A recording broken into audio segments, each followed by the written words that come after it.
So today I want to talk about net running in general and the rules as I understand them and how they're implemented.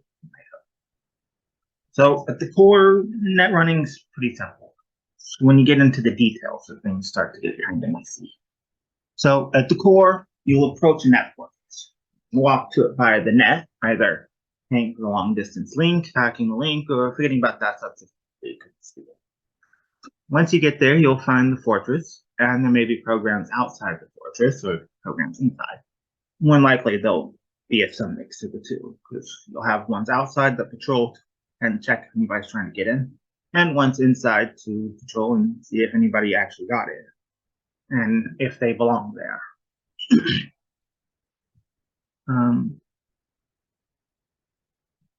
So, as a ref, you want to design your fortress, you'll occupy it with hazards and prizes and all that.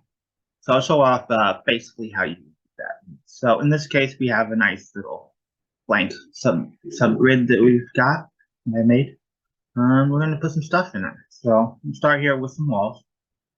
Go ahead and just turn in walls. Leave an area for a code gate. I think you need to have 2 code gates per CPU, if I remember correctly. I'm only going to have 1 CPU, so let's go ahead and put that CPU right there. And surround it with memory. I think it's 4 memory units per CPU as well, but you can buy more. And we'll go ahead and put in our code gates. Give them a rank, say 3. Fine. And let's go ahead and put in some programs. For this, we're going to put in a pit bull just right over here in the corner, checking those 2. We'll put a bulldog over in this corner. And the outside. There's a lot of programs you can choose from here. A lot of them currently do not work, so that's why I'm sticking to ones that do. Where are you? Yeah, the Hellhound, right outside that one. Nice, simple. Gives you a run for your money. There's other things that you might consider if it was working. One of them is a poison flatlines, a pretty good one, to hide in memory or something like that. Nice little things to alert the system or bring them up. Or as a ref, you will be able to spawn programs from here while the netrunner's in. You just can't turn because that system's not in place. So we got ourselves a nice, simple little system here. That's about all you need to do in order to build a fortress. So if you're the netrunner now, this fortress exists and you want to break into it. That's obviously why else we made it if it wasn't there to be broken into. So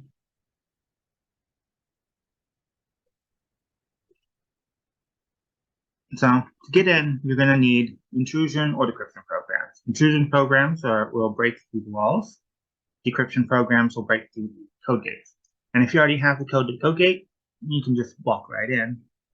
There's no real problem there. Your ref will have to say whether or not you have that. Basically, he'll just be able to say, yeah, you have the code to that, and you'll walk right through it. When you're trying to go to the walls, some of the programs can be very noisy. CPU gets wind of you breaking through the walls, it will send all of its programs after you. The ref might choose to have them do something different. Might just be like, well, let's just move this one. Oh, oops. Yeah. Yeah. You didn't see that.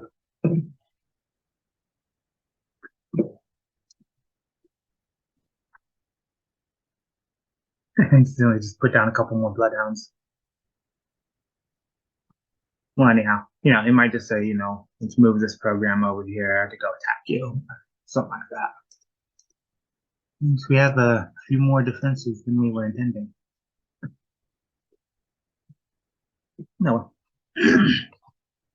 Although I don't have Bloodhound implemented, so they're going to be Bulldogs. So anyhow, as I was saying, then the GM might send the programs after you, or just leave it up to the CPU to do it. And the CPU will just have one command, and that is swarm, since everything has to be up. Which could be good or bad, it depends. Could be a nice distraction, you know. Have that, then activate invisibility and just sneak around. That's up to you. You know, that's the fun of netrunning. It's the fun of TTRPGs, really. You just do it your way. Do what you want, you know. So yeah, that's the basics there when you're trying to break in. And there's stealth programs, like I mentioned, invisibility is one of them. Stealth makes it harder for them to notice you, basically. So if you have those active, they have to do a roll, and you do a roll, and you add the strength of your stealth program to that roll. If yours is higher, you win. They don't see you. Be cool. You can be standing right next to them, and they don't even know it. Then you can also bring up your own anti-IC programs to attack their programs. You could bring up anti-system programs to attack the system. No, it really depends on what you want to do as to whether or not you want to do that. If you're trying to take the system down, anti-IC systems are pretty good. If you're trying to get stuff out of memory, like learn the location or something, you don't want to do that. You might end up deleting the thing that you came looking for. So you don't want that. So yeah, I like Ninja personally. He has invisibility, so he can hide from other programs, and he gets +2 to his strength to hide. So that's really nice. And his icon looks pretty cool. Thank you, Dream Studio, for that one, because I did not have artistic ability. And then you got like a Hellhound over here. He can be pretty mean. He does 2d10 damage to your health. And I have had sometimes when I was testing and I forgot to activate my Glow, and he hits me, and it's like straight immediately into mortal dead. I'm just dead. He just fucking killed me. I shouldn't have said that. Should not have cursed. Sorry about that. He just freaking killed me. So when you're dealing with things like that, you want to have Glow, your glove and goggle, and the flip switch 3.0 is pretty good. Am I on recording? Sorry, that was my dog. So yeah, that covers a lot of the high-level stuff. Intrusion programs to attack walls, decryption programs to attack code gates, break-in the systems, get the goodies. And there's some less straightforward things that the book doesn't really answer very well, like how many programs can a netrunner have active at once? It doesn't say. It says how many a mainframe can have active at once, but not netrunners. Could be one or unlimited, or depending on your int, or depending on your setup. In my case, I go for unlimited, but options will be available to reps to limit it however much they like. Another one, what's the attack range of the program? The handbook says if you can see it, you can attack it, implying a range of 20 squares, but then the program Panzer has a special function that lets it attack 2 squares away, implying that the normal range is 1 square. So I interpret this to mean if you can see it, you can target it, but the program still has to either be in range or be able to move to range, in which case they'll get there at a rate of 5 squares per turn. And there's the question, can programs act on their own, or do you have to use an action to tell them what to do every turn? I assume they can act on their own. Because what good is a patrolling pitbull if they can't patrol? But this will be an area for refs to decide on, and then, you know, I'll have options in here that they can decide which way they want it to go. What it's worth, I think it's pretty fun when they're patrolling on them. And there's the file packer. Can it pack programs?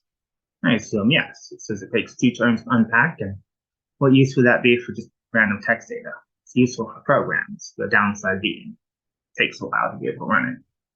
And then there's the other part of, do you need to have the MU to fit the unpacked program? And I don't know about this one. I imagine It makes sense, you know.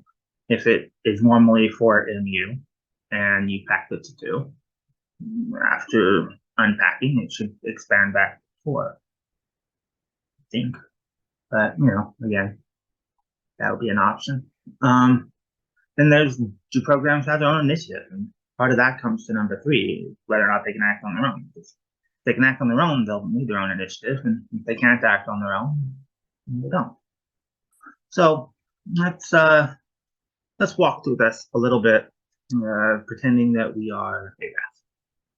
So your netrunner wants to hack into this system over here. Let's say he wants to find some incriminating data, or maybe he's tracking somebody down. That's what's happening in a current campaign we're working on. I'm attempting to break into a cab company, an aero cab company, to try to track down where a specific cab went from and where it went to track down the person that was in it. So let's pretend that this is that system and I'm doing that. So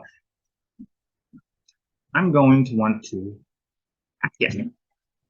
So let's go ahead, we'll start this up. All right, so this is a somewhat different setup because there was something went wrong previously. It didn't hack in correctly. So I got this set up. Hopefully this time it'll work. So as I was saying, our character here, Deadfeed, needs to break into the system, find the information he needs in memory, avoid getting attacked by these things, and get out, and hopefully do so without being caught. So we're going to have Deadfeed. Start it up again.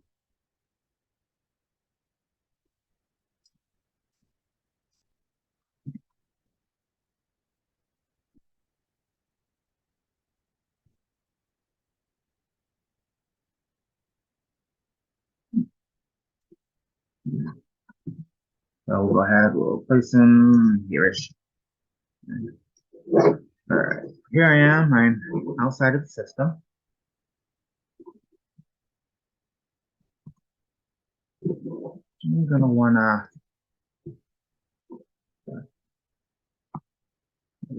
we'll go ahead and there's invisibility, there's a portal, attack, yes. Portal attack the wall. And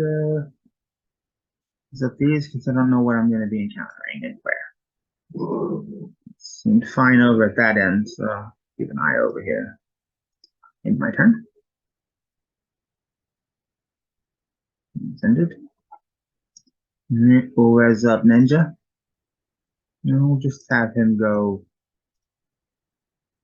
Let him patrol. Now, when he patrols, he won't patrol more than 5 squares for me. So.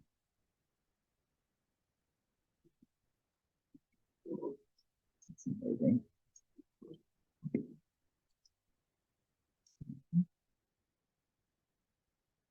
It's Ninja, by the way.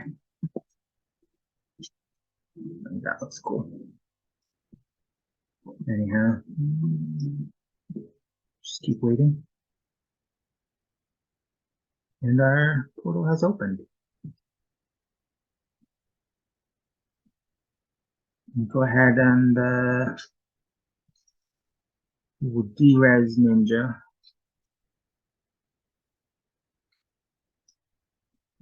I don't need to, yeah, I'll deactivate Ninja.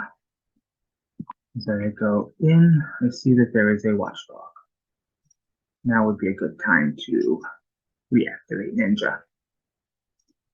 And have him attack that dog. And another dog over there. I'm hidden, so that can help.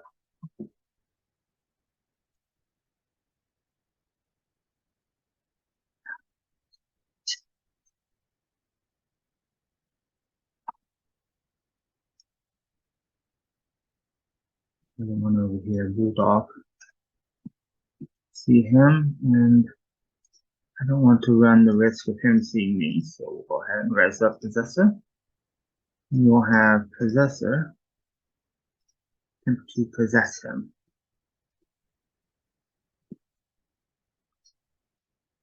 Failed though.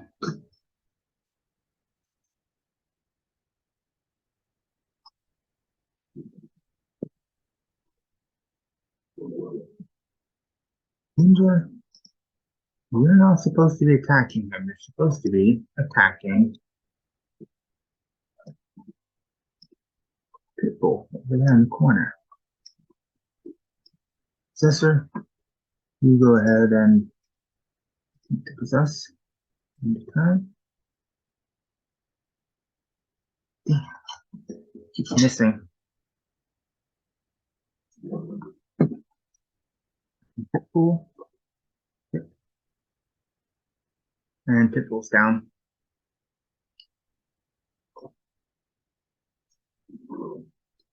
Still gonna keep having Possessor go after Bulldog. He keeps missing. Ninja's probably gonna get him before that.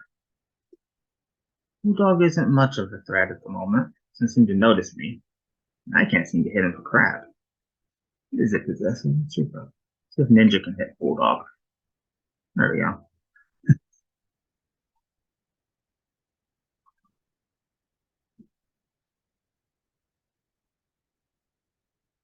Let them fight it out.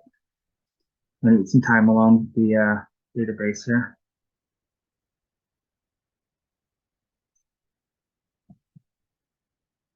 Okay, so now Bulldog's on my side. Things are fine. I'm sitting here, I'm in the memory. And at this point, there's not really any feedback going on. Essentially, I would just be doing nothing for, however long it takes me to search these. If I do a library search, it takes like 5 to 20 minutes, I think, to search database, so it would be good for a very long time. And then, I'll go ahead and deactivate Ninja now. Deactivate Possessor. And, after searching these various bits of memory,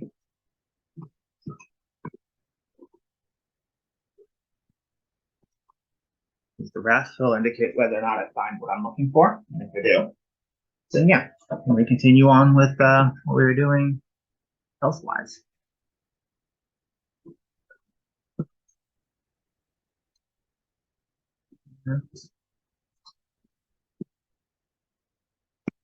There you have it. Why he's still over there? I'm not sure how much this is recording.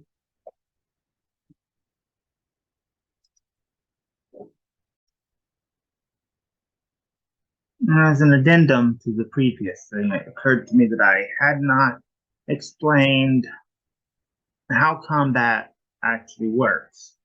I showed it, what was happening in the game, but I hadn't actually explained, not using the game. How does combat actually work, and what is it? What are you rolling?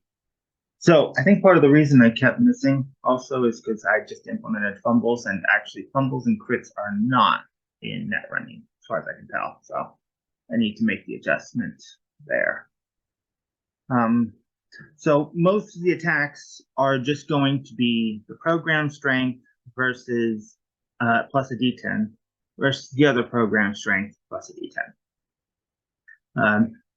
Generally, when you have programs attacking other programs, that's what they do. They just, whether it's an attack or whether it's stealth, in this case. So if a stealth's trying to find you, it's your stealth program that you're running. Another area that the game isn't all that clear on is, can I have more than one stealth program running? Again, that goes to the question of whether I can have more than one program running. I would say yes, and that they should stack. That's me. Maybe as a ref, you probably don't want that because that just takes all the challenge out of it. If the person can just stack up the stealth programs, they're never going to be detected by the programs. They're in absolutely no danger. So I understand why you wouldn't want that. Same thing with stealth. It's it's just a D10 plus the stealth strength plus the strength of your stealth program. Defensive programs are unusual. They're activated generally in response to an attack. But there's also Dex Shield 1, which is activated before any attacks and remains running. It's the one that kind of gives credence to the idea that you can only have one program running because the wording of it says, it basically says you can only have one program running. Let's see if I can find. I won't bother bringing it up right now. But it's saying that because it has to be running, your deck has to have the memory switching or be capable of running more than one program. I don't know what that means exactly. This would seem to imply that most decks cannot run more than one program. Maybe they're referring to when you're using the multi-program program, the multitasker program. And you have to have that in order to do it, and then you can activate more than one. You run more than one if you have more than one. I don't know. But aside from that, generally, a program will make an attack against you, and then you will activate a defensive program to happen. After that point, the calculation is, let's just bring up my, not that code, this code over here. Bring up the code because it'll actually show what we're talking about here. This laptop is so slow, irritating me. Move. Okay, so player controller. Let's see somewhere down here. This will have a take damage. This freaking cool thing.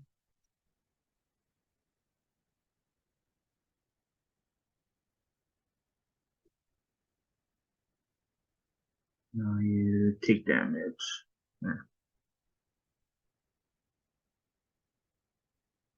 No, it's roll to get hit. Roll to be hit. Here we are. So yeah, here's an example where, and yeah, this is, I need to do something different about the thing there. Armor is one that it'll reduce the amount of damage that you'll take when you get hit by 3. So I make note of that here. But only for certain attacks, which I do not currently make note of.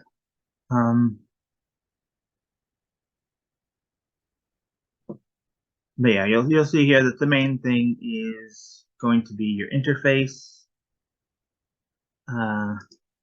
plus a D10, plus your int, plus the program's defense. And that's what's going to determine whether or not you get hit. And if something's attacking you, it'll be, the program's strength instead. So if a program is, in the case like, say, I am going in a fortress, Hellhound attacks me. Hellhound has a strength of 6. It's going to be 6 plus a D10 plus the interface total of the fortress, which is 10, plus its int, which is 3. So it ends up being about, it'll be adding 13, about 19 to its D10 roll.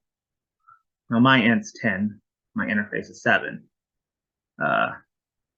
armor's 4, so that's 17, 18.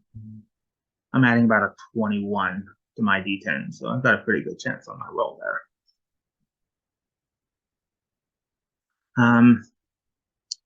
Those are the main roles that you have to deal with when you're talking about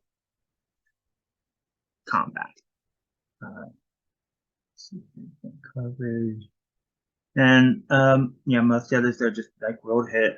You doing intrusion, you roll to hit the wall. Probably gonna hit the wall. I don't think I've ever had it miss. You roll to hit, all sorts, all the different effects. So yeah, that's the